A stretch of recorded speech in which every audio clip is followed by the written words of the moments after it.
নমস্কাৰ সকলোকে light off study YouTube চেনেলটোলৈ আজি এই ভিডিঅ'টোত NCERT ক্লাছ 10ৰ বিজ্ঞান বিষয়ৰ পাঠ 2 এচিড ক্ষাৰক আৰু লৱণ এই পাঠটোৰ কেইটামান গুৰুত্বপূৰ্ণ MCQ লৈ আহিছোঁ বলক আমি ভিডিঅ'টো আৰম্ভ কৰোঁ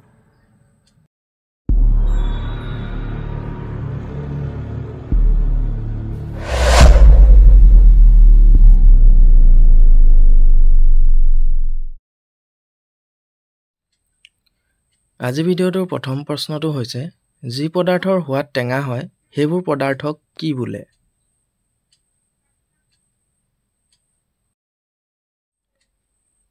অপচন কেইটাৰ ভিতৰত শুদ্ধ উত্তৰটো হৈছে এচিড 2 নম্বৰ প্ৰশ্ন ক্ষাৰকৰ সোৱাদ কেনেকুৱা হয় অপচন কেইটাৰ ভিতৰত শুদ্ধ উত্তৰটো হৈছে তিতা আৰু খাৰুৱা 3 নম্বৰ প্ৰশ্ন তলৰ কোনটো এবিধ শক্তিশালী এচিড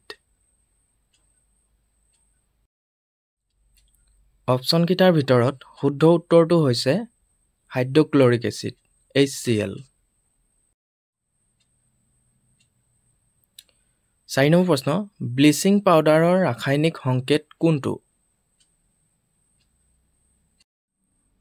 অপচন কেইটাৰ ভিতৰত শুদ্ধ উত্তৰটো হৈছে A অৰ্থাৎ CaOCl2 কেলছিয়াম হাইপোক্লৰাইড বা কেলছিয়াম অক্সিক্লৰাইড বুলি কোৱা হয় 5 নম্বৰ প্ৰশ্ন তলৰ কোনটো পদাৰ্থ ক্ষাৰক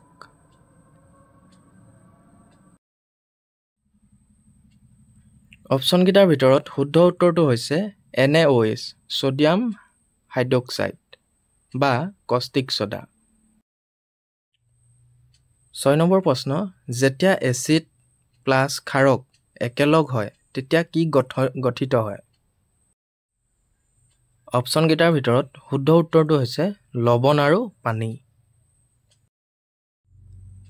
7 নম্বৰ প্ৰশ্ন লিটমাছ পেপাৰ ৰঙা হৈ গলে কিহৰ উপস্থিতি বুজা যায়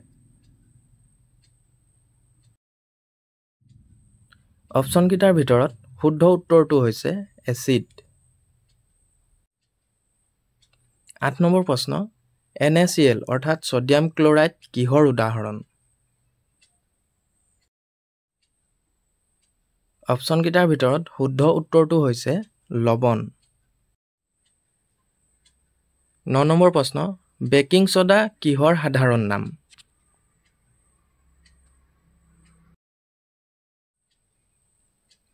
অপচন কেইটাৰ ভিতৰত শুদ্ধ উত্তৰটো হৈছে সোডিয়াম বাইকাৰ্বনেট 10 নম্বৰ প্ৰশ্ন ৱাশ্বিং সোডাৰ ৰাসায়নিক সংকেত কি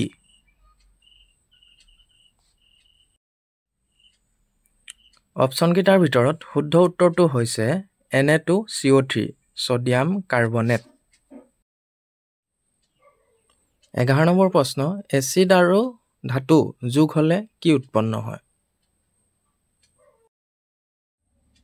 অপচন কেইটাৰ ভিতৰত শুদ্ধ উত্তৰটো হৈছে লৱণ আৰু হাইড্ৰজেন 12 নম্বৰ প্ৰশ্ন কোনটো এচিড পাকস্থলীত থাকে অপচন কেইটাৰ ভিতৰত শুদ্ধ উত্তৰটো হৈছে হাইড্ৰক্লৰিক এচিড 13 নম্বৰ প্ৰশ্ন যেতিয়া এচিড ক্ৰিয়াৰ ফলত উষ্ণতা উৎপন্ন হয় তাক কি ধৰণৰ ক্ৰিয়া কয় অপচন কেইটাৰ ভিতৰত শুদ্ধ উত্তৰটো হৈছে বহিমুখী 14 নম্বৰ প্ৰশ্ন মাটিৰ অতি এচিডিক ধৰণৰ শোধন কৰিবলৈ কি ব্যৱহাৰ কৰা হয়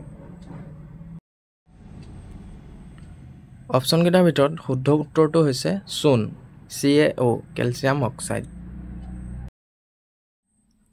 15 নম্বৰ প্ৰশ্ন টুথপেষ্টৰ pH সাধাৰণতে কেনে ধৰণৰ হয়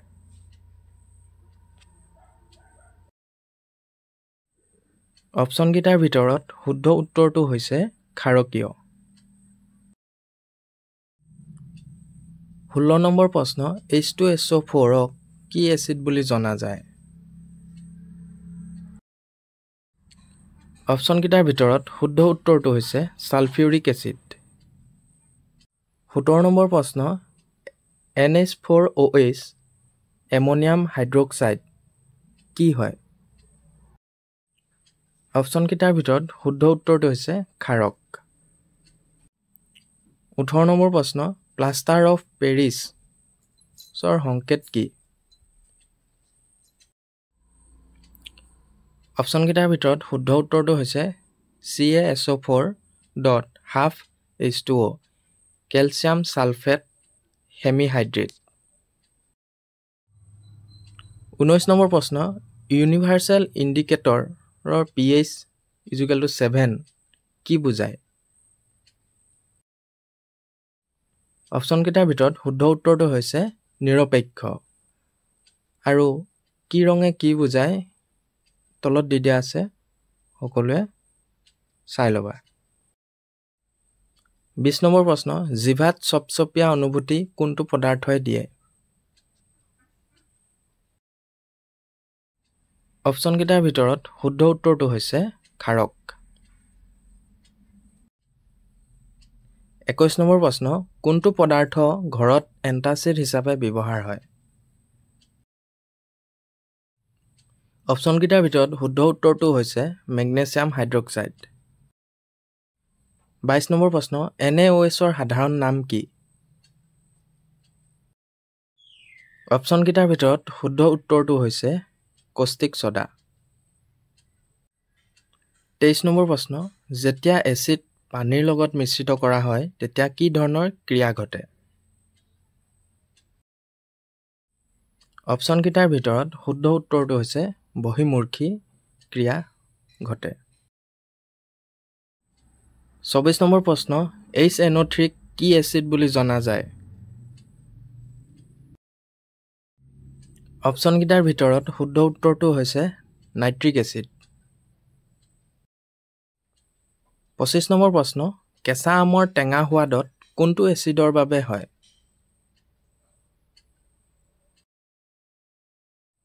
অপশ্যনকেইটাৰ ভিতৰত শুদ্ধ উত্তৰটো হৈছে চাইট্ৰিক এচিড। 26 নম্বৰ প্ৰশ্ন CaOH2ৰ সাধাৰণ নাম কি? অপশ্যনকেইটাৰ ভিতৰত শুদ্ধ উত্তৰটো হৈছে কেলছিয়াম হাইড্ৰক্সাইড।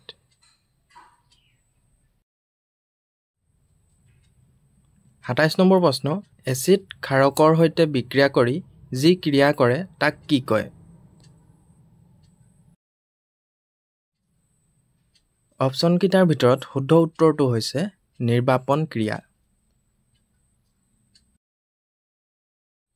28 নম্বৰ প্ৰশ্ন কোনটো পদাৰ্থৰ উপস্থিতিত ফেনলফথেলিন ৰঙা হৈ যায়? অপশ্যনকেইটাৰ ভিতৰত শুদ্ধ উত্তৰটো হৈছে ক্ষাৰক। 29 নম্বৰ প্ৰশ্ন বেকিং পাউডাৰ কি? অপশ্যনকেইটাৰ ভিতৰত শুদ্ধ উত্তৰটো হৈছে ছ'ডিয়াম বাইকাৰ্বনেট NaHCO3। 30 নম্বৰ প্ৰশ্ন pHৰ মান কিমানতকৈ কম হ'লে এচিডিক ধৰণৰ বুজায়?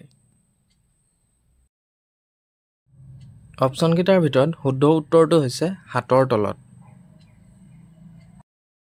ধন্যবাদ সকলোকে। যদি ভিডিঅ'টো চাই ভাল লাগিলে লাইক, কমেণ্ট, শ্বেয়াৰ আৰু ছাবস্ক্ৰাইব কৰিবলৈ নাপাহৰিব।